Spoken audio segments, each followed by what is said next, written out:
오늘 주신 본문의 말씀 가지고 기다림, 죽은 게 아니다. 생명의 숨을 고르는 중이다. 기다림, 죽은 게 아니다. 생명의 숨을 고르는 중이다. 라는 제목으로 하나님의 말씀을 증거하도록 하겠습니다. 오늘 기다림이라는 주제로 하나님의 말씀 그 은혜를 이제 나누고자 합니다. 인간이 할 수 있는 가장 숭고한 작업이 무엇일까? 인간이 할 수 있는 가장 위대한 삶의 반응과 일이 무엇일까 생각해 보면 그 중에 하나가 바로 기다림일 것 같습니다. 기다림은요, 진심을 만들고요. 기다림은 기쁨을 만들어내요. 생각해 보세요. 제가 늘 얘기하는 것처럼 진심, 충성, 신의, 의리 이런 단어들은 단순간에 하루아침에 만들어질 수 없는 단어예요. 충성, 의리, 진심 이것들은 수많은 기다림 속에서만 만들어줄 수 있는 가치예요. 기쁨도 마찬가지예요. 오랜 기다림 통해 묵직한 기쁨은 만들어져요. 여러분, 어떤 분야의 대가의 아우라를 보세요. 한 분야에 타의 추종을 불허하는 어떤 대가들은 사람들이 흉내낼 수 없는 아우라가 있는데 그 기쁨의 원천은 무엇인가? 오랜 기다림이에요. 청아한 도자기들의 그 영롱한 빛깔들은 기다림을 통해서만 나타내고 발현되어져요. 이게 바로 기다림의 능력이에요. 기다림을 통해 그 사람의 진심을 알 수 있고 기다림을 통해 어떤 인생은 기쁨으로 아주 얕음에서 기쁨으로 나아갈 수 있다는 것이죠. 그리고 기다림의 가장 큰 능력 중에 하나는 누군가의 변화를 위한 토양과 양분 같은 재료가 된다는 거예요. 내가 기다려주면 어떤 사람은 변화될 수 있고요. 정말 아름다운 성장의 토양과 또 양분으로서 재료로서 한 사람의 인생을 송두리째 바꿀 수 있는 거대한 통로가 되는 것이 바로 기다림입니다. 여러분, 기다림은 기적입니다. 기다림은요, 진심과 기쁨과 누군가의 변화를 이끌어내는 참으로 세상 가운데도 누구나 인정할 수 있는 가치이기도 하지만 기다림의 가장 큰 기적과 같은 능력은 바로 생명을 탄생시킨다는 거예요. 여러분, 기다림은요, 생명을 우리에게 내어주는, 생명을 잉태하여 품고 탄생시키는 거룩하고 놀랍고 위대한 힘이 있다는 거죠.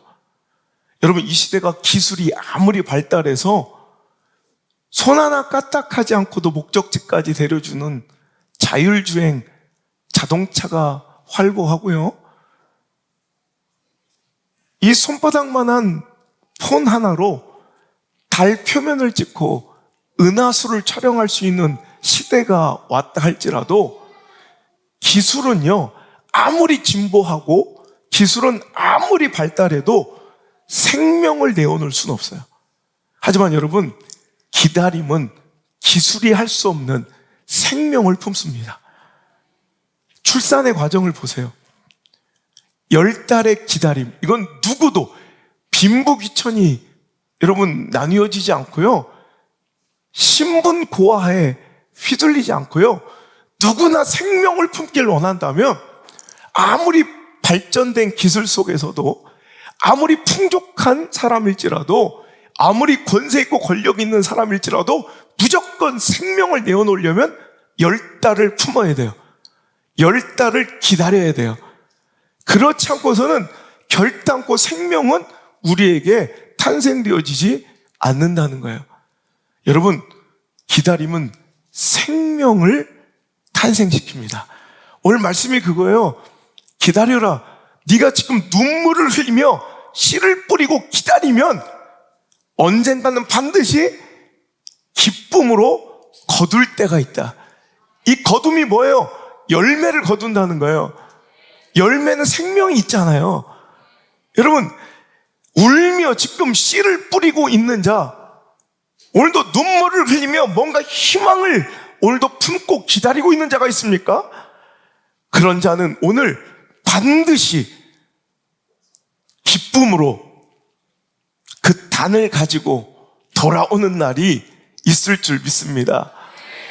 지금의 고통에 쓰디쓴 아픔의 눈물이 이제 환희와 감격의 눈물로 바뀌어 오늘도 생명을 품고 앉는 귀한 일이 일어나게 될 줄 믿습니다.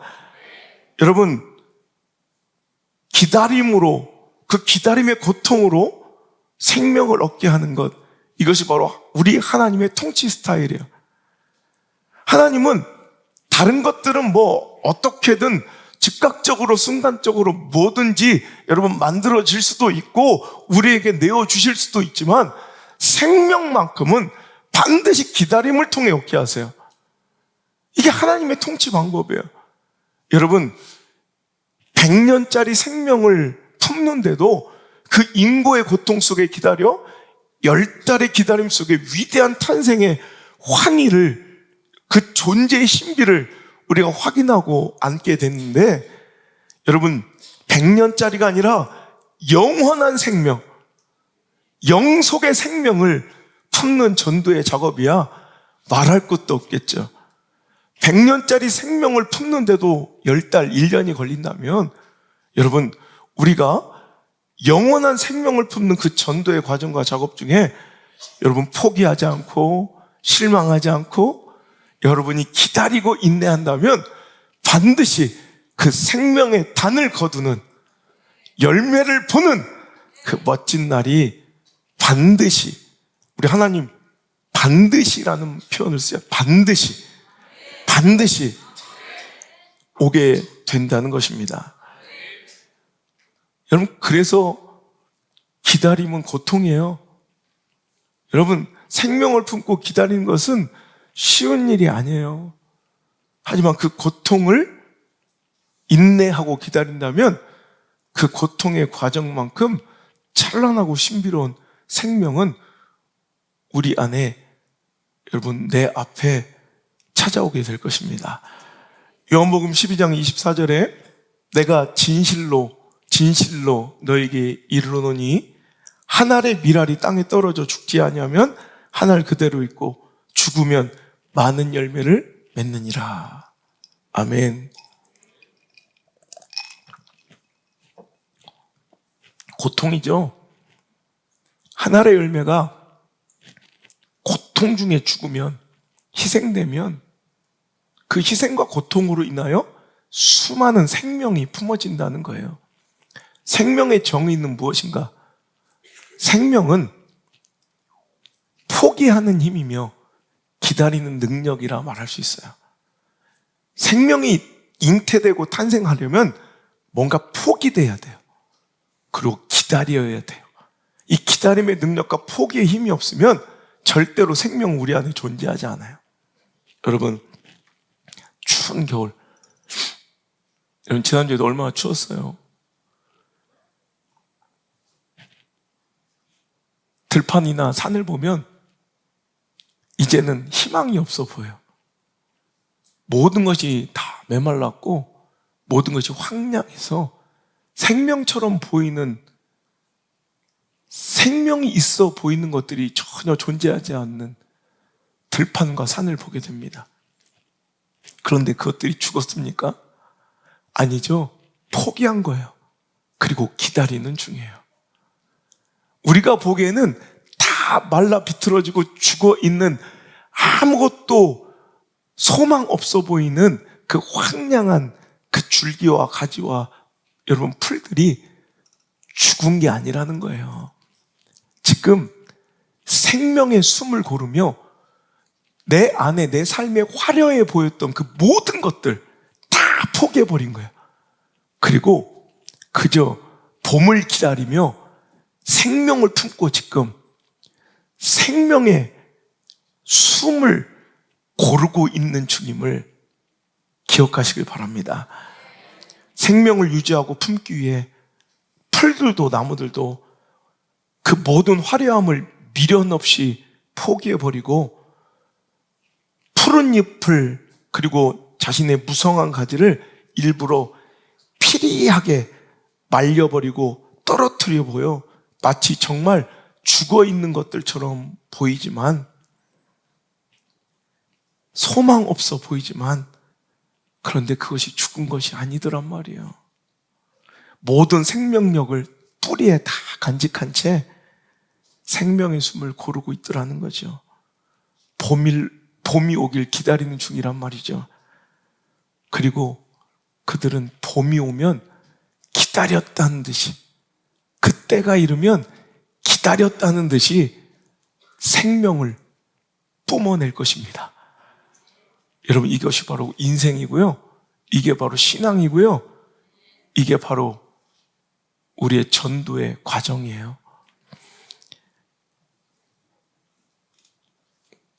기다림은 그래서 한마디로 사랑입니다. 기다림은 진심입니다. 기다림의 그 간절함과 기다림의 시간을 보면 그 사람의 진심을 알 수 있고 그 사람의 사랑이 무엇인지를 알 수 있어요.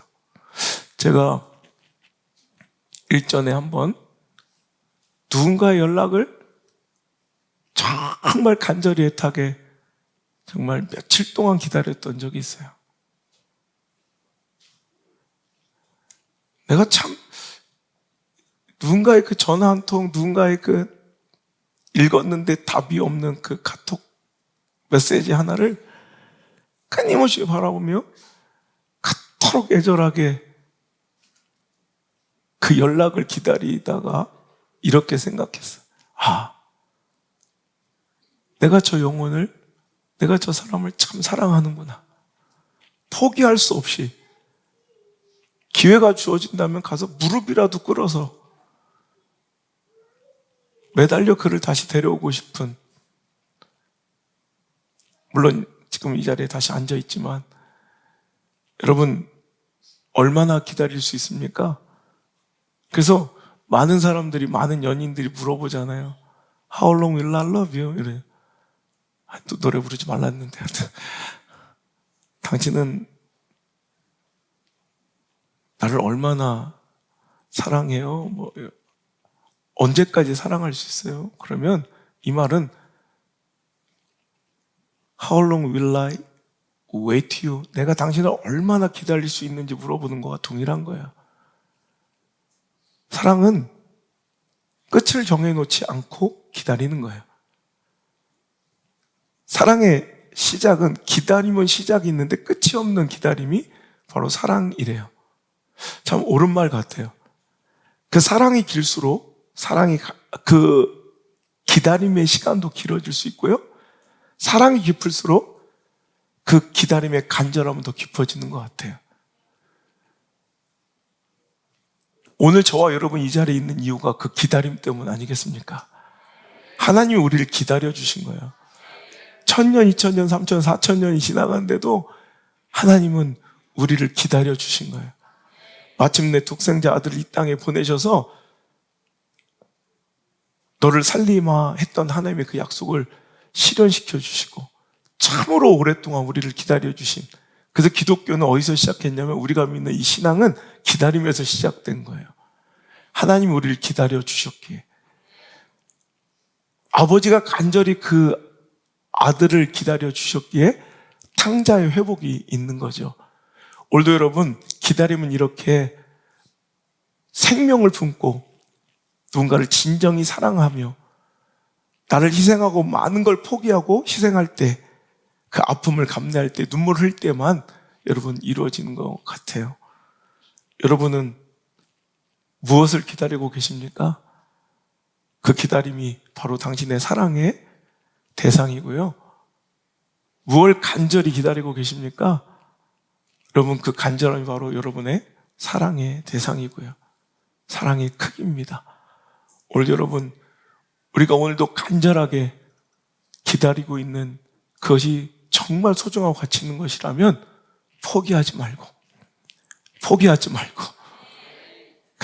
끝까지 오늘도 하나님처럼, 탕자의 아비처럼 저와 여러분도 오늘 기다릴 수 있는, 그래서 하나님의 약속처럼 반드시 언제가 열매 맺는 그 멋진 날을 우리가 사모하며 오늘도 한 걸음씩 다시 한번 앞으로 전진할 수 있는 그 디딤돌이 오늘 우리 예배와 이 설교 말씀이 될 수 있기를 간절히 소원합니다.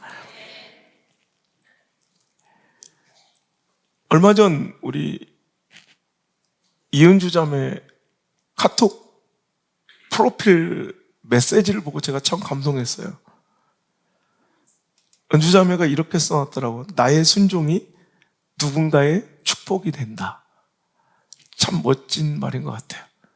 나의 순종이 혹은 나의 기다림이 누군가에는 축복이요, 누군가에는 생명의 기회가 될 수 있습니다. 그러니 오늘 나는 오늘도 순종하고 오늘도 기다리며 포기하지 않고 그 길을 걸어가야 할 신앙의 거룩한 의무가 있음을 믿으시길 바랍니다. 눈물의 씨앗이 언제 자라나 열매 맺을지 묘연하고 과연 저 열매가 진짜 열릴지 여러분 의심될 때 없습니까? 오늘 여러분이 복음의 씨앗을 뿌리며 내 사랑하는 자에게 천국을 알리고 전하고 내가 만난 하나님과 예수님을 전하며 가슴 답답하고 그 실패의 과정 속에 얼마나 아프고 가슴이 아리십니까? 근데 여러분, 끝난 거 아닙니다. 죽은 거 아닙니다. 하나님께서 여러분의 그 기다림을 재료로 오늘도 그를 살리고 계시는 중이며 생명의 숨을 당신의 사랑하는 아들이, 당신의 사랑하는 딸이, 당신의 사랑하는 부모가, 당신의 사랑하는 이웃과 친구들이 오늘도 생명의 숨을 고르며 봄을 기다리고 하나님의 그때 봄이 이르르면 기다렸다는 듯이 생명을 토해낼 그날을 우리 함께 소망으로 기다립시다. 오늘 제가 이 말씀을 내어놓는 이유는요, 오늘 아까 말씀드렸다시피 저는 오늘 이 예배를 마치면 바로 이제 집회를 떠나야 합니다. 제가 주일날 요즘에 집회를 잘 안 나가려고 하는데 오늘 특별히 이렇게 나가야 되는 집회는 저의 수천 교회 집회 중에 정말 의미 있고 너무나도 소중한 사역의 한 날이 될 것입니다. 제가 오늘 가는 교회는 충남 보령에 있는 아주 시골 마을의 주산제일교회라는 교회인데요. 오늘 이 주일이 100년이 되는 날이에요. 그래서 제가 93주년부터 그 교회를 집회를 가서 오늘 100주년을 기념하는 집회를 3일 동안 인도하고 이제 이 해 저를 만나 지금까지 수년 동안 아름다운 신앙의 교제를 나누었던 담임 목사님은 올해 이제 은퇴를 하게 되세요. 제가 이렇게 매년 집회 가고 5년, 6년, 7년, 8년 그 목사님이 은퇴하실 때까지 집회 간 교회가 여럿 있는데 오늘도 그 중에 참 영광스러운 한 교회 역사의 100주년을 기념하는 집회를 인도하는데 그것만으로 감격스러운 것이 아니라 실은 지난번에도 제가 한번 말씀드린 적이 있지만 그 교회는 우리 가문, 우리 집안에 처음으로 복음을 던져준, 복음의 씨앗을 뿌려준 교회예요. 잊어버리고 본인조차 기억지 못하고 있었지만 제가 93주년 집회, 그러니까 지금부터 7년 전 집회를 가서 우연히 집회 중에 아버지 목사님, 안봉규 목사님께 전화를 했어요. 아버지 고향이 근처니까 얘기하다가 그 교회 이름을 듣는 순간 우리 아버지 목사님이 기억을 해내신 거예요. 야, 내가 극적으로, 지난번에 얘기했죠. 우리 아버지가 신학교에, 우리 아버지 매형이래요. 큰형이 아니라 매형 대신 당직을 서러, 근무를 서러, 숙직을 서주러 이제 신학교에 가셨다가 예수님의 성화 사진을 보고 참 저 새끼는 죽어도 참 더럽게 죽었다. 십자가에 피 흘려 죽는 그 예수님 보고 너무 징그럽고 흉측해서 아무도 없는 그 신학교 수의실에 정말 재수없어. 저 새끼는 도대체 무슨 죄를 졌길래 저렇게 흉측하게 죽은 거야? 그때 너 때문이다 라는 정말 묵직한 그 말씀 하나에 그 자리에서 쓰러져 지금까지 나를 지켜주시고 보호해주신 하나님의 그 따뜻한 손길을 느끼게 되고 그 길로 이제 예수님을 영접해서 오늘날 목사님이 되셨는데, 그래서 신학교에 들어와 이제 신학생이 되고, 또 아버지가 아무도 찾지 않는 그 시골 교회는 있는데 목회자가 없는 그 어려운 교회를 일부러 찾아 들어가 목회를 시작하시기 전까지 신학교 다니며 우리 누나를 낳고 저를 낳았던, 제가 유아 세례를 받았던 교회가 바로 지난주에 제가 또 집회 갔던, 이번 주에 제가 집회했던 교회를 제가 갔다 온 거예요. 그리고 또 오늘부터 시작된 집회는, 그렇게 아버지는 처음 교회를 나갔다고 생각했는데 아버지 고등학교 시절 그 거칠고 정말 깡패처럼 모든 사람들이 두려워하고 가까이 하지 않으려 했던 그 까까머리 고등학생 안봉규에게 한 여자 자매가 겁도 없이 다가와, 야, 너 그렇게 살지 말고 예수님 믿어. 예수 믿고 천국 가. 정말 그 복음 한마디에 홀린 듯 끌려 예배당으로 가서 몇 번 예배를 드렸대요. 그게 바로 오늘 제가 집회 가는 주산제일교회예요. 어찌 보면 그 전도했던 자매는 지금 사모님이 되어 계시다고 하다고요. 그는 실패한 전도라고 생각했을 거예요. 복음의 씨앗을 뿌리고 전도를 시도했지만 몇 번 교회 나오다가 없어져 버린, 지금 존재 자체도 기억하지 못할 한 사람일 거예요. 하지만 보세요. 끝난 게 아니었던 거예요.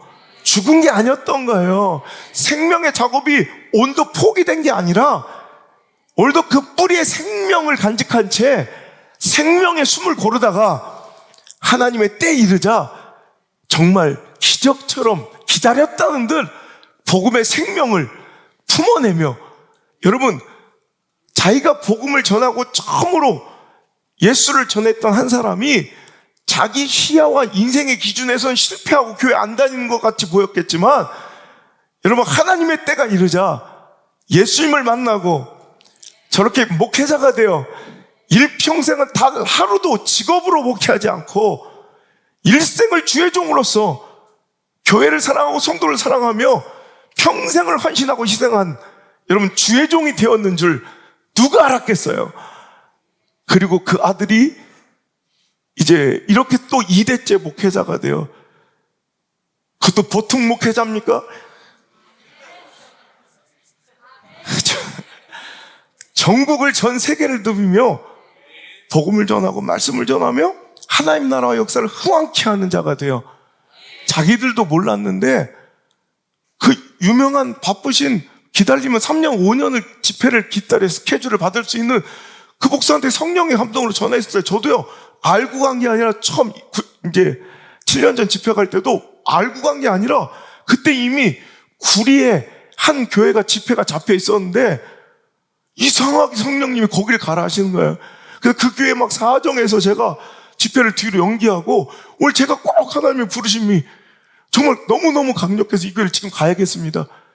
여러분 3년, 4년, 5년 스케줄을 기다려야 될 때 2주 전에 집회에서 다다음주에 오래 저를. 이건 완전히 또라이입니다. 근데 그때 너무 성령님의 강한 이끄심에 그 교회를 가서 집회하다가 마지막 날 알게 된 거예요. 이 교회가 우리 집안에 처음으로 복음의 씨앗을 뿌려준 교회예요. 그래서 이번에 지금 보니까 뭐 난리가 났대. 그 보령 그 주산 일대에 주산제일교회 100주년 기념성에 그래서 안호성 목사 초청 붕해인데 그 옆에 안호성 목사, 안봉규 목사 두 사람 사진이 찍혀서요. 지금 제가 그래서 이번에 제가 집회 중에 2타임은 우리 아버지가 하실 거다. 그래서 저랑 아버지가 처음으로 붕해를 같이 해요. 오늘 우리 아버지는 제 집회 현장에 한 번도 안 오십니다. 저도 그 마음을 알 것 같아요. 자기가 집회하는 것보다 말씀 전하는 것보다 더 떨리고 마음이 막 쓰여서 그때 딱 한 번 제 광주 집회 따라오셨다가 제가 막 금식하며 막 덜덜덜 떨며 긴장하며 집회 준비하는 모습 그러면서 제가 쓰러지면서 진통제 먹으면서 말씀 전하는 그 모습 보고 다시는 저와 함께 집회 현장에 안 가십니다. 근데 오늘 처음으로 아버지와 아들이 함께 집회를 하고 내년에는 우리 교회의 영적 고향, 우리 가정의 영적 고향인 제가 유아 세례를 받고 제가 태어나고 우리 엄마 아빠 결혼했던 이번 주에 집회 다녔던 순복음교회 우리 순복음교회 무슨 순복음교회 이렇게 온양 순복음교회, 여의도 순복음교회 뭔가 앞에 앞대가리를 붙여야 되잖아요. 근데 순복음교회 중에 유일하게 앞대가리를 안 붙여도 되는 그냥 순복음교회 이러면 되는 교회가 딱 하나 있어요. 그 교회가 바로 대조동에 있는 순복음교회인데 그 교회가 우리 이제 처음으로 아버지가 그렇게 예수님 영접하고 교회를 다닌 그 교회가 제가 이번 집회 갔다 왔고 내년에 또 앵콜 집회 할 때도 또 아버지가 한 타임을 하셔서 또 아버지랑 함께 집회를 할 거예요. 아들 잘 둬서 저 나이에 집회를 갈 수 있는 사람은 정말 대한민국에 잘 없습니다. 아버지가 유명해서 아들 한 자리씩 세워주는 건 제가 많이 봤어요. 유명한 뭐 목사님이 자기 아들 좀 세워주고 띄워주려고 내가 집회 갈 때 한 타임은 내 아들 시켜줘 이렇게 강요하는 분은 봤어도 기독교 역사 중에 우리 2000년 역사에 아들이 잘 돼서 아버지를 세워주는 건 그 영광스러운 줄 알아야 될 텐데 저 뒤에 계시는 우리 안모 씨가 좀 아셨으면 좋겠는데 그래서 이번 집회는 우리 안드레 성주까지 3대가 함께 가서 집회를 이제 인도하고 올 거예요. 그리고 그 근처에 우리 아버지가 목회하셨던 목회 현장을 이번에 이제 집회 끝나고 함께 우리 3대가 돌고 올 건데 저한테는 이게 얼마나 의미 있는 시간이냐면 제가 개척을 처음 시작할 때 덜덜덜 떨리는 29살짜리 안호성 30살짜리 안호성 전도사가 개척을 딱 시작하기 전에 아버지랑 아버지 목회 현장을 20년 전에 돌면서 아버지의 목회 그 과정을 제가 이렇게 한번 돌고서 목회를 개척을 딱 시작했거든요. 근데 딱 20년 만에 지금 정확하게 20년 만에 다시 한번 이제 아버지가 목회하셨던 교회들을 이번에 쑥 둘러보고 올 거예요.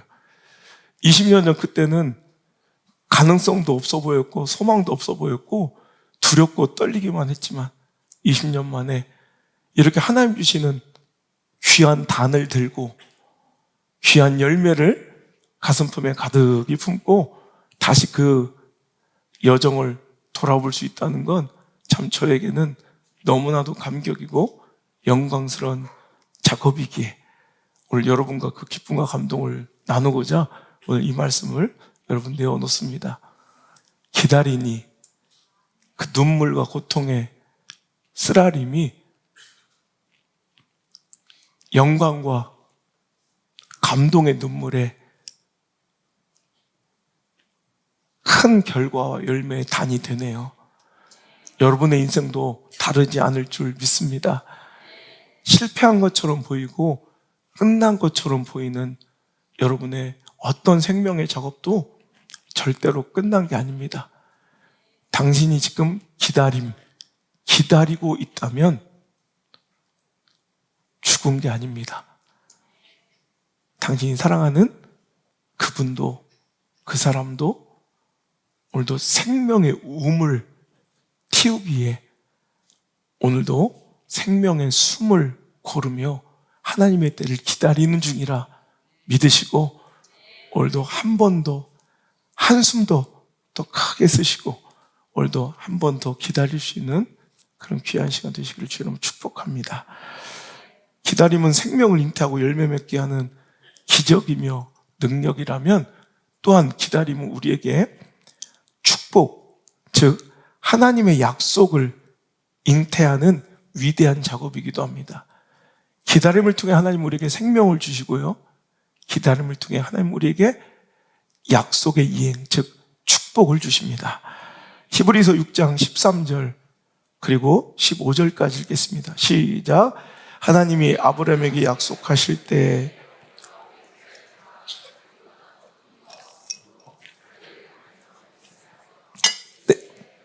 반드시 너에게 복주고 복주며 너를 번성케 하고 번성하게 하리라 하셨더니 그가 이같이 오래 참아 약속을 받았느니라. 아멘. 울며 씨를 뿌리러 나가는 자는 반드시 기쁨으로 그 생명의 단을 얻게 될 것이다.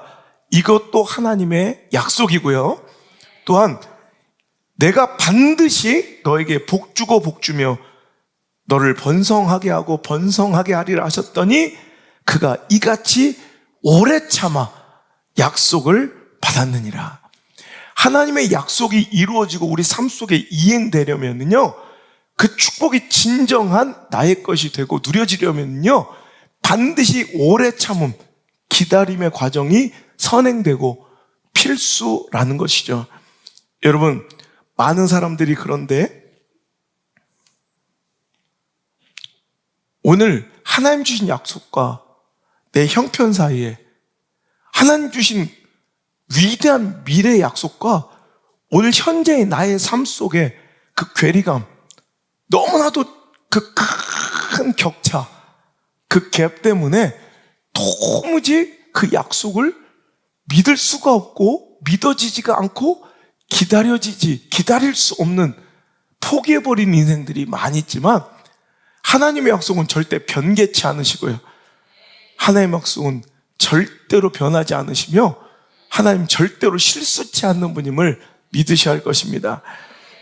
여러분, 제가 일전에도 얘기했지만 중국의 모소대나무 이야기 해드렸죠. 중국 동부지방의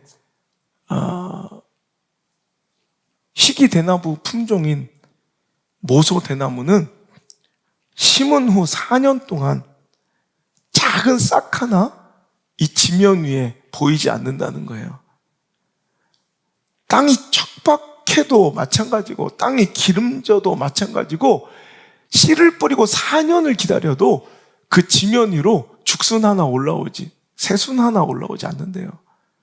그런데 5년째가 되면 대나무 밭에서 마치 뭔가 하룻밤에 하늘에서 막 뭔가 우르르 떨어진 것처럼 죽순이 갑자기 돋아나기 시작한대요.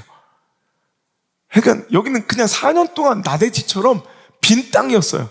척박한 그냥 비어있는 밭이에요. 사람들은 여기서 뭐가 일어날까 기대조차도 않아요.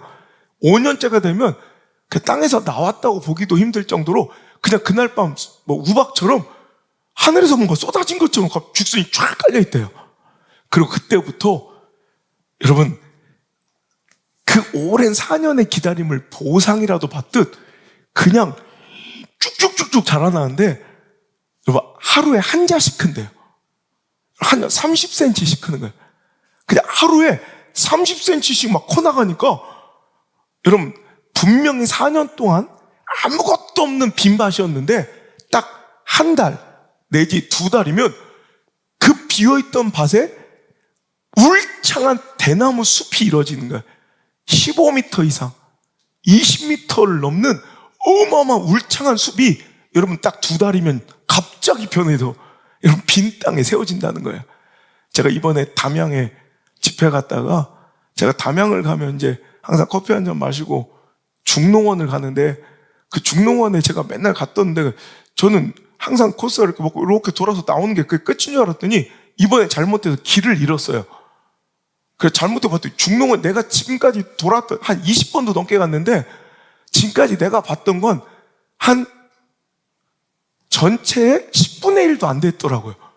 보니까 어마어마하게 넓더라고요. 그래서 길을 잃은 덕에 맨날 이제 그 집회하는 목사님이 항상 가이드를 해주셔서 그렇게 가서 나왔는데 괜히 나 혼자 갔다가 길을 잃어가지고 막 헤매다 보니까 어마어마하게 넓더라고요. 그러다가 어떤 큰 대나무 숲에 갇혔는데 여러분 그 중농원이 대나무 밭이거든요. 완전히 막 대나무로만 꽉 둘러싸여져 있는 공원인데 야, 길을 잃어서 우연히 들어간 한 곳에서 지금까지 내가 봐왔던 대나무가 완전히 다른 압도적인 엄청난 두께의 대나무가 막 진짜 빽빽하게 정글처럼 펼쳐져 있는 모습을 보고 오, 대단하다. 이게 대나무야? 그래서 딱 봤더니 그 밑에 모소 대나무 써있더라고. 그게 모소였던 거야. 이런 대나무 밭이 4년 동안은 빈 땅이었다가 딱 1-2달 만에 이렇게 된대요. 여러분, 하나님의 축복의 약속이 이래요. 아무런 일이 일어나지 않는 것 같아서 다 포기해버리고 싶고 이제 끝내버리고 싶고 이제 도망치고 싶고 등 돌리려 할 때 마치 하늘에서 쏟아져 내린 것처럼 여러분, 여러분의 그 축복의 그 기다림의 보상으로 하나님의 약속들이 이행되기만 시작하면 그때부터 내가 뭔 억지로 하는 게 아니라 그냥 막 쑥쑥쑥쑥 되어지는 그 위대한 역사를 맛보게 될 것입니다. 제 책에도 쓰고 일전에도 말씀드렸지만 모소대나무의 그 4년의 기간은 죽어있는 것이 멈춰있는 것이 아니었다는 거예요. 그런 엄청난 위용의 대나무가 되기 위해서 4년 동안 모든 에너지를 위로 안 보내고 뿌리로만 다 보내서 그 뿌리가 더 깊이, 더 넓게 뻗어나가고 있었던 중이에요.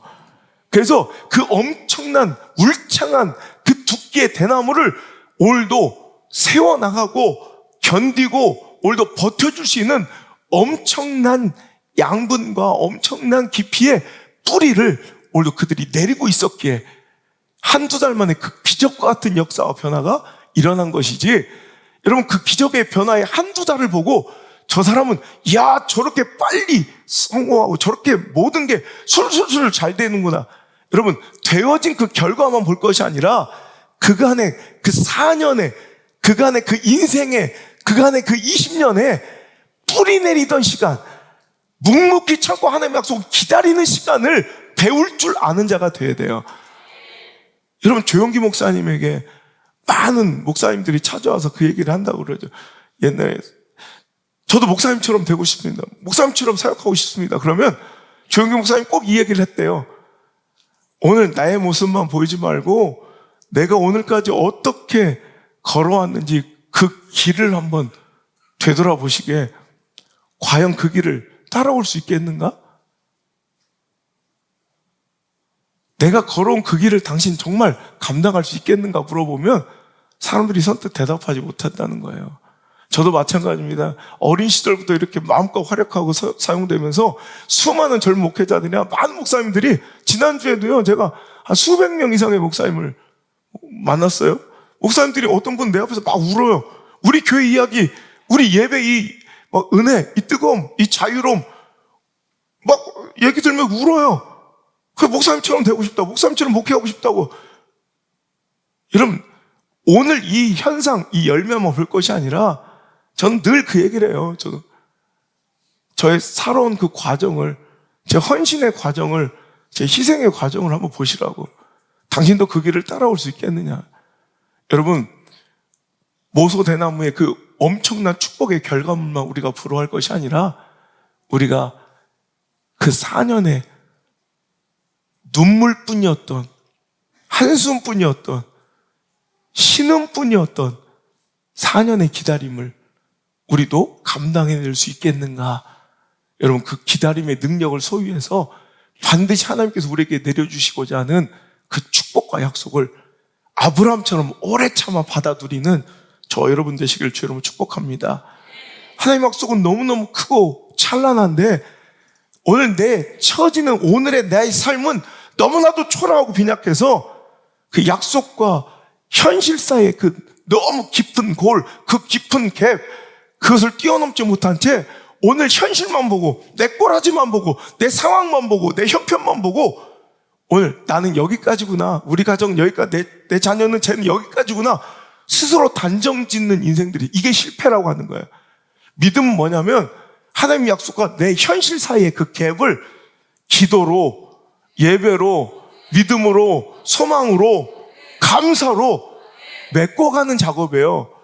지금 너무 청길 낭떠러지처럼 깊은 그 계곡 사이에서 도저히 건너갈 수 없고 범접할 수 없을 것 같은 그 약속이 기도와 감사와 예배와 소망으로 계속 채우다 보면 이제 꽉 모든 게 메워져서 몇 걸음이면 건너가는 아주 간단하고 단순한 일이 되어버린다는 거예요. 그땐 내가 뭔가를 하는 게 아니라 술술술 되어져요.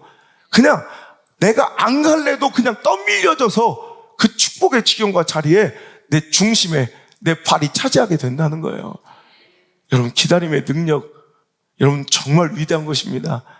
기다림은 생명을 품는 기적이 있고요. 기다림은 바로 축복을 이행시키고 내 삶에 누려지게 하는 여러분 능력이 있습니다. 물론 기다림으로 오래 참음으로 반드시 하나님 여러분에게 어떤, 여러분 가정과 여러분 자녀에게 어떤 약속을 주었든 간에 그 약속은 절대 변하지 않습니다. 단지 내가 기다리고 버티고 오래 참을 수 있는가, 그 기다림의 능력이 나에게 있는지 없는지 유무이지 하나님의 약속의 이행의 유무가 아니라는 거예요. 하나님 늘 신실하시고 하나님 늘 공의로우심을 믿습니까? 그대로면 내가 기다릴 수밖에 없습니다. 그때를 기다리는 저 여러분 되시길 바랍니다. 여러분, 내가 상황과 형편으로 내 인생을 결론 내리고 단정 짓는 이 불신앙의 습관을 버려야 돼요. 사람들은 참 어리석은 게요, 되게 잘 살고 싶고 축복받기를 원하면서도 되게 부정적인 결론과 단정을 잘 지어요. 여러분, 내 입습관, 말습관 보세요. 내 살아가는 태도를 보면 되게 잘 살기를 원하는데도 조금만 내 상황이 틀어지고 내 관계가 좀 틀어지고 형편이 좀 안 좋아지면 결론 지어버려요. 아이씨, 안 돼. 아이씨, 안 될 것 같아. 아, 저 새끼는 글렀어. 에이, 나는 끝난 것 같아. 자꾸 결론 내려요. 그럼 진짜 여러분의 인생이 거기서 결론 되는 거예요. 여러분의 그 사망의 음침한 골짜기는 여러분의 인생의 결론이, 엔딩이 아니에요. 반드시 푸른 초장에는 해피엔딩이 기다리고 있어요. 쉴만한 물가라는 멋진 결말이 있는데 스스로 단정지는 거야. 아, 여기가 내 인생의 결론이야. 그러면 사망의 음침한 골짜기에 갇히는 인생이 되는 거예요. 왜 그런 어리석은 짓을 하냐고요. 단정 짓지 마시고 결론 내리지 마시고. 뭘 근거로 했어요? 상황, 처지, 형편이니까 자꾸 현재를 결론 내려버리고 단정 지어버리는 것이지만, 여러분 판단의 근거는 하나님의 약속이셔야 돼요. 하나님의 말씀이셔야 돼요. 그럼 오늘 결론이 아니라는 걸 알잖아요. 이 삶이 내 끝이 아니라는 걸 알잖아요. 그럼 keep going, 전진할 수밖에 없어요. 나한테 선택의 옵션이 없어요. 멈추거나 뒤돌아서는 건 믿음의 옵션이 아니에요. 전진하는 거예요. keep going, 끊임없이 나아가는 거예요. 무엇을 향해? 하나님의 약속 향해, 하나님 나에게 주신 말씀 향해 keep going, 끊임없이 나가는 거. 이게 믿음의 유일한 옵션인 줄 믿으시길 바라요. 여러분, 불평, 원망으로 이어지게 되는 여러분의 단정과 결말, 여러분 단정 짓지 마세요. 내 상황으로 단정, 내 형편 보고 결말. 그건 반드시 이제 뭐가 나오기 시작하냐면, 내 형편과 상황으로 내 인생을 결론 내려버리고 내 자녀의 인생을 결론 내려버리면 그때부터 늘 뭐가 나오냐면 불평이 나와요. 원망이 나와요. 에이.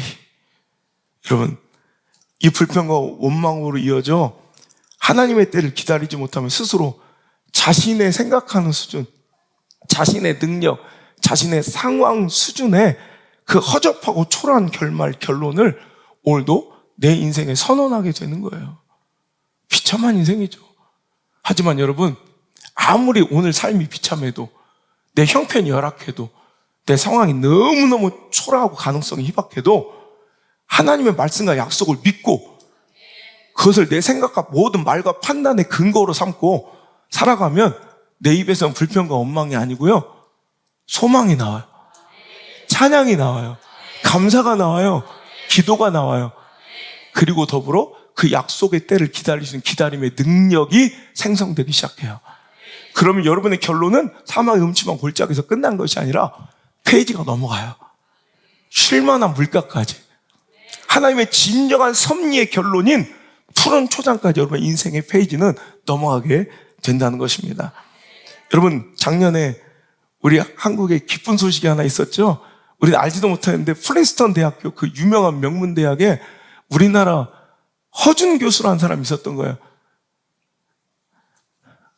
그 허준, 드라마 허준 말고 허준 교수 아시죠? 수학계의 노벨상이라고 부르는 필즈상을 수상했어요. 수학에서는 필즈상이 가장 권위 있는 상이에요. 그런데 세계 수학계의 탁월한 공적을 인정받는, 그것도 40세 미만의 젊은 학자에게만 1년에 한 번씩 주는 게 아니에요. 4년에 한 번씩 줘요. 굉장히 권위 있고 의미 있는 상인데, 이 상을, 이 필즈상을 허준 교수가 타게 되고, 우리나라에서 대여섯 특필되고 웨스트민스터 엄청 나와서 공항에 환영 인파가 엄청 나갔죠. 여러분, 근데 그분의 이야기를 듣다가 내가 깜짝 놀랐어요. 그런 사람들은 대개 6살 때부터 미적분을 풀고 지금도 못 푸는 이들이 그득한데, 갑자기 아버지가 보는 회계장부를 보더니 엑셀 파일을 이런 애들이 거의 대부분 이상을 받아요. 6살, 5살, 7살 때부터 두각, 천재적인 능력과 재능을 두각을 나타냈던 영재들이 거의 대부분 이 필즈상의 주인공이었어요. 근데 이 허준 씨는요, 수학을 얼마나 못하고 이런 천재와는 거리가 멀었냐면 구구단을 초등학교 2학년 때까지 못 외웠대요. 여러분, 소망이 있습니다. 여러분 자녀들이 구구단만 외워도 소망이 있습니다. 그리고 그는요, 고등학교 2학년 때 갑자기 학교를 자퇴해버렸어요. 왜냐면 자기는 시인이 되겠다고. 여러분 자녀가 시인 되겠다고 자퇴만 안 해도 여러분 소망이 있습니다. 근데 여러분 갑자기 느닷없이 이런 말도 안 돼. 난 다른 걸로는 좀 다 용납할 것 같아. 수용할 수 있는데 갑자기 시인이 되겠다고, 시를 쓰고 싶다고. 그 정도로 수학하고는 거리가 멀었어요. 근데 시 쓰는 게 쉽습니까? 쓰다 보니까 안 되지. 그러니까 다시 하고 나서 그때부터 재수학원을 계속 다닌 거예요. 그래서 머리는 있었던 것 같아. 서울대 물리천문학과를 이제 오랜 재수 생활 끝에 들어가게 되는데, 들어가가지고요, 거기서 자기는 너무나도 허접한 인생이란 걸, 거기 가보면 수두룩한 인재들이 너무 많으니까 자기 동료들하고는 자기는 비교가 안 되더래. 자기 학부 친구들하고는 맨날 꼴찌만 하다가 학부를 딴 애들 4년 만에 졸업하는데 그분은 6년 만에 학부를 졸업했대요. 군생활 빼고 진짜 6년을 다녔대요. 그러니까 정말 누가 봐도 소망 없어 보이잖아요. 근데 갑자기 어느 틈엔가 딱 때가 이를 때 갑자기 수학이 좋아지고 이렇게 하면서 그 인생이 이렇게 정말 시대의 한 획을 긋는 위대한 인물이 될 수 있었던 거예요. 내가 그분의 인터뷰 때문에 감동을 받아서 제가 이 예화를 여러분에 들려주고 싶었어요. 그분이 이렇게 인터뷰를 하더라고요. 한 언론에 자기 인생이 구불구불 하기는 했지만 저한테는 그게 가장 좋고 빠르고 최적화된 길이었던 것 같아요. 마음을 여유롭게 가지시고 천천히 차근차근 한 발짝 한 발짝 걸어가면 반드시 여러분에게도 좋은 결과가 있을 거라 믿습니다. 여러분의 인생이 너무 구불구불하고 다른 사람에 비해 너무 뒤처지고 늦은 것 같아 포기하고 싶은 분들 있습니까? 절대 늦은 거 아닙니까? 하나님의 뜻 가운데 여러분 가장 빠른 최적화된 길을 걸어가고 있음을 믿으시고 우리가 해야 될 것은 포기하지 않고 기다리는 힘, 그 기다림의 능력을 통해 여러분 꼭 소망 있는 여러분의 인생을 맞이할 수 있기를 주 이름으로 축복합니다. 내 수준의 행동과 반응과 허접한 선택과 인간적인 방법을 다 버릴 때까지 모소 대나무처럼 깊게 인내하고 순종하고 감사하고 예배하며 오늘 여러분의 삶을 믿음 가운데 뿌리 내릴 때 위대한 축복은 비로소 딱딱한 인고의 시간이라는 거친 땅을 뚫어내고 나와 우죽순처럼 여러분 막을 자 없이 되어지는 놀라운 인생의 그냥 울창한 축복의 숲을 이루는 여러분의 인생과 자녀들의 인생이 될 줄 믿습니다.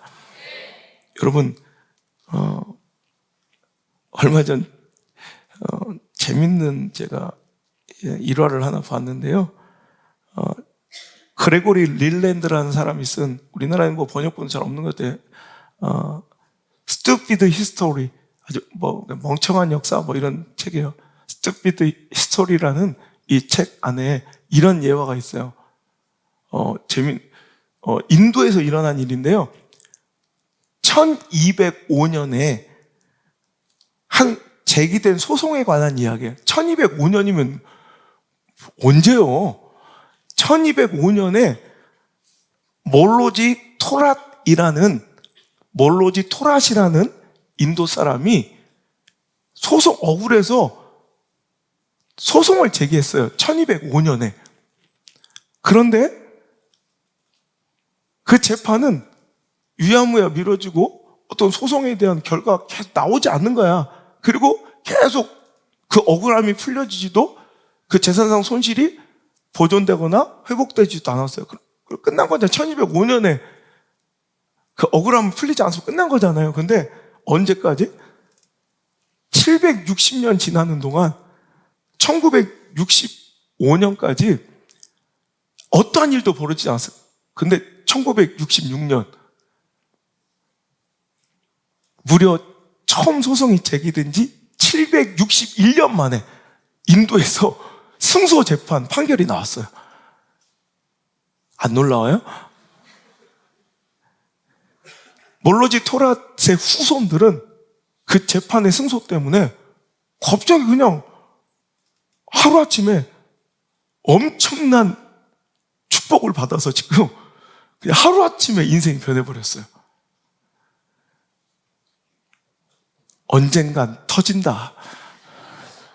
이렇게 그냥 간단하게 얘기해줘야지 자기들에게는 자기들이 눈물과 감동을 기다릴 내 마음의 여유가 없다. 여러분 잘 생각해봐요. 끝났다고 생각했잖아. 야, 재판 끝났어. 판결 끝났어. 안 끝났더라는 거예요. 761년 전화 대박 터날 누가 알았겠어요. 1205년에 제기된 소송이 1966년에 대박으로 내 후손들을 막 다 먹여 살릴 줄 누가 알았겠어. 여러분, 제가 이 말씀을 드리는 이유는 갑자기 그런 생각, 제가 오늘 가서 저녁에 이 설교를 할 건데 향유옥합 깨트린 여인의 이야기를 설교할 거예요, 오늘 저녁에. 어느 날 성령의 감동으로 순전한 나드 한 근이 가득 담긴 이 소중한 향유옥합은 300데나리온에 팔릴 수 있을 정도로, 즉 오늘 한 사람의 300일치 품삯, 즉 1년 연봉 수천만 원의 가치, 그것도 여러분 과부로서 한 여인이 아마 지니고 모을 수 있는 아마 인생의 최고의 가치이고 아마 자기가 가장 의지하고 정말 자기의 삶을 유지시켜주고 안위를 보장해준다고 생각했던 가장 신뢰했던 그런 의지처였을 거예요.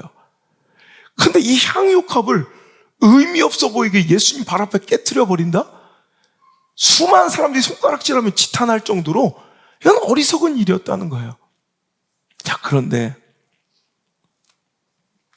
우리는 이 이야기를 들으면 막 다들 좋아해요.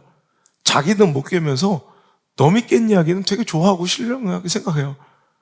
나는 내 작은 향유컵, 내가 그때 한번 그 설교한 적 있어요. 하나님께서 나 태어나 100년을 책임져 주시는데 하나님 내게 주신 그 100년 중에 1년도 못 드리고 한다? 난 되게 부끄럽고 억울할 것 같아. 저는 몇 번 했어요. 그때 순종한 사람들이 아마 3가정인가 지금가 내 기억으로는 있는 것 같아. 못해요, 사람들 웬만하면. 그런데 그 엄청난 순종을 그 여인은 어떤 롤 모델도 없이 누구의 이런 가르침이나 감동적인 교훈이나 누군가의 멘토링도 없이 그 여인은 혼자 스스로 결단해서 가차없이 향유컵을 깨뜨렸어. 자, 그러니까 우리는 막 좋아요. 와, 대단하다. 자, 그런데 그리고 나서 그 여인의 이야기는 성경 속에 그 훗날의 이야기는 아무것도 나오지 않아요. 자, 그러면 그 여인은 갑자기 그 이후로 갑자기 기적 같은 복을 받아 부귀영화를 누리며 잘 살았을까? 나 이런 생각을 해보는 거야. 성경 속에 나오지 않는 이야기인데 그냥 그런 생각이 드는 거야. 문득 그 여인은 그냥 잘 먹고 잘 살았을까? 아니, 무척이나 고단하고 힘들었을 것 같다는 생각을 해요. 보란듯이 갑자기 로또가 터지고 이런 것은 아니었을 것 같아. 여전히 그 삶은 고단하고 사람들은 조롱 섞인 냉소로 그 여인을 쑥덕거리며 비난했을 거예요. 평생을. 저애냐. 그때 그것만 안 깼어도 저렇게 힘들게 안 살 텐데. 저 폐지 죽고 있지 않을 텐데. 저 향유컵 깨뜨리고 저렇게 산대. 수많은 비난도 들었을 것 같아. 때로는 자기 자신도, 그냥 내 생각이에요, 그냥. 자기 자신도 후회할 시간도 있었을 거다. 그때 내가 괜히 깼나? 내가 너무 무모했나? 왜? 삶이 그토록 힘들고 지치니까. 여러분, 향유컵 깨뜨려 본 사람만이 이런 생각해요. 이게 과연 옳은 일이었나? 아마 자기도 힘들었을 것 같아. 그 인생의 별반, 화려한 없던 그냥 놀라운 획기적인 변화는 안 일어났을 수도 있어요. 그리고 그렇게 무명의 한 여인으로 그냥 사라져 버렸어요. 그런데 보라는 거죠. 예수님의 약속은 2000년 지난 뒤에 지금까지 이행되고 지금 얼마나 아름다운 축복으로 번져나가고 있는지. 예수 그리스도의 복음이 전해지는 곳마다 이 여인의 이야기도 더불어 증거하게 하나님 명령하셨어요.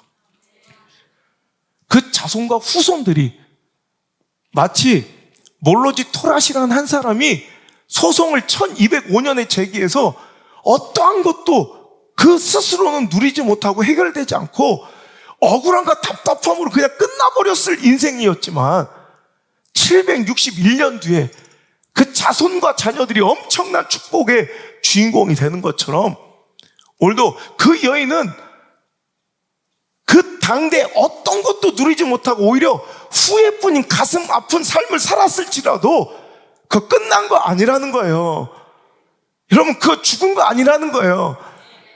오늘도 생명과 축복의 숨을 오늘도 가다듬며 움트고 있는 중이었다는 거예요. 때가 이르자 하나님의 놀라운 기독교 구속의 역사에서 찬란하게 빛이 나 열매 맺어 오늘도 그 여인의 이야기가 오늘 이 시간에 전해지고 오늘 밤에도 이제 앞으로 100년 뒤에 그 교회가 나가야 될 방향을 설명하면서 또 설교하면서 또 전해질 거예요.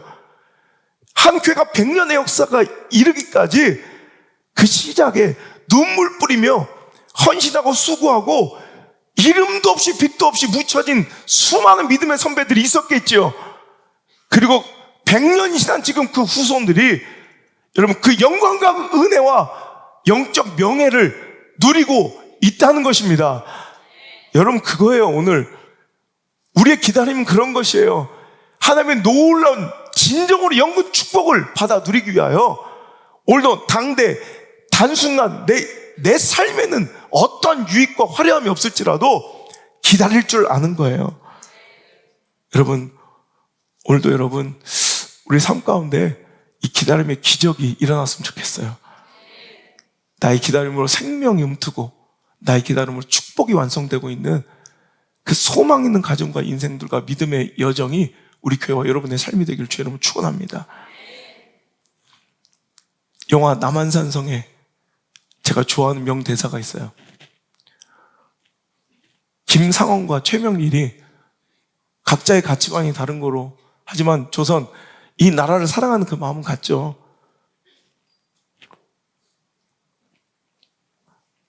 각자의 가치관으로 나라를 위해 충돌하죠. 병자론으로 이제 인조가 왕이 도망쳐서 궁궐을 떠나 남한산성에 갇혀 그 모진 공격과 아픔을 이제 견뎌내고 있을 때 이제 김상원이 이렇게 얘기합니다. 이 겨울이 참 모질고 기네요.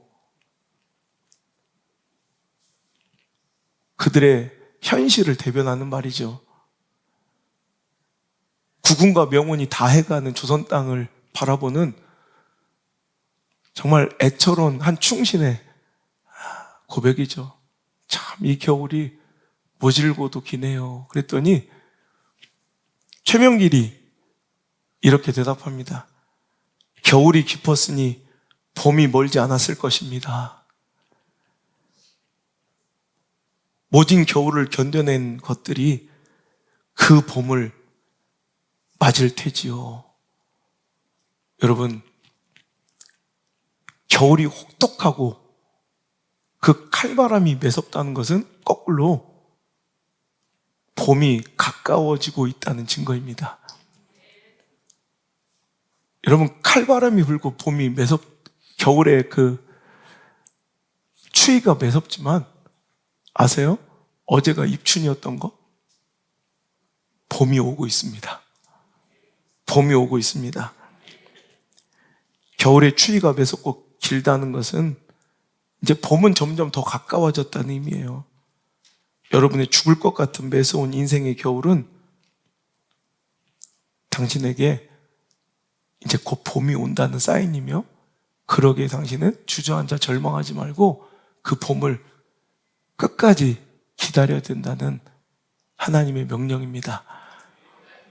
포기하지 말고 조급해하지 말고 우리 이 말씀으로 위로받고 소망 얻고 힘을 내어 또다시 열심히 기적을 기다립시다. 할렐루야. 3년 동안 끝나지 않을 것 같던 이 마스크 방역 조치가 해제되고 오늘부터는 이렇게 마스크를 벗고 예배 드릴 수 있습니다. 뭐 각자의 자유입니다. 안 벗어도 되고 벗어도 되고, 얼굴에 자신 있는 하관 쪽에 자신 있는 분들은 이미 벗었고, 차라리 가린 게 나은 분들은 죽을 때까지 자기 입냄새를 맡을 터이지요. 오늘도 여러분, 반드시 끝은 옵니다. 기다리기만 하면 생명은 움틀 것이고 하나님의 약속은 이루어질 터이니, 이 말씀이 여러분을 한 번도 쓰러지지 않도록 버티게 해주는 버팀목이 되고 지탱해주는 힘이 되었으면 좋겠습니다. 아버지 하나님, 오늘도 말씀 가운데 우리를 위로하여 주시고 내가 나가야 될 방향을 알려주시니 감사합니다. 상황 보고 처지 보고 형편 보고 내 삶을 단정짓지 않게 하시고 한 영혼을 포기하지 않게 하시고 오늘도 생명을 품는 위대한 작업, 그 기적의 믿음의 숭고한 행위, 내가 이 자리에 존재하는 이유, 탕자가 회복될 수 있었던 기회의 통로, 그 기다림의 숭고한 작업을 우리도 하나님 따라 감행할 수 있도록 인도하여 주옵소서. 주저앉지 말고 포기하지 말고 사망의 음침한 골짜기에 주저앉아 내 삶을 결론 내리지 아니하고 오늘도 하나님의 결론을 향하여 두벅두벅 그 믿음의 발걸음을, 기도의 발걸음을, 소망의 발걸음을 멈추지 않는 우리 사랑하는 성도들 되게 하여 주옵소서. 먼 훗날 활짝 웃으며 행복하게 웃으며 오늘도 오늘의 상처를 노래하고 간증하며 추억하며 이야기하는 그 멋진 날이 반드시 오게 될 줄 믿습니다. 그날을 향하여 오늘도 전진하는 사랑하는 성도들이 여기 있사오니 예수 그리스도의 은혜와 하나님 아버지의 사랑과 보혜사 성령님의 위로하고 덮으시는 그 따뜻한 소망의 손길이 오늘도 하나님의 명령 쫓아 하나님 주신 힘으로 말미암아 기다림의 자리에서 반드시 이루실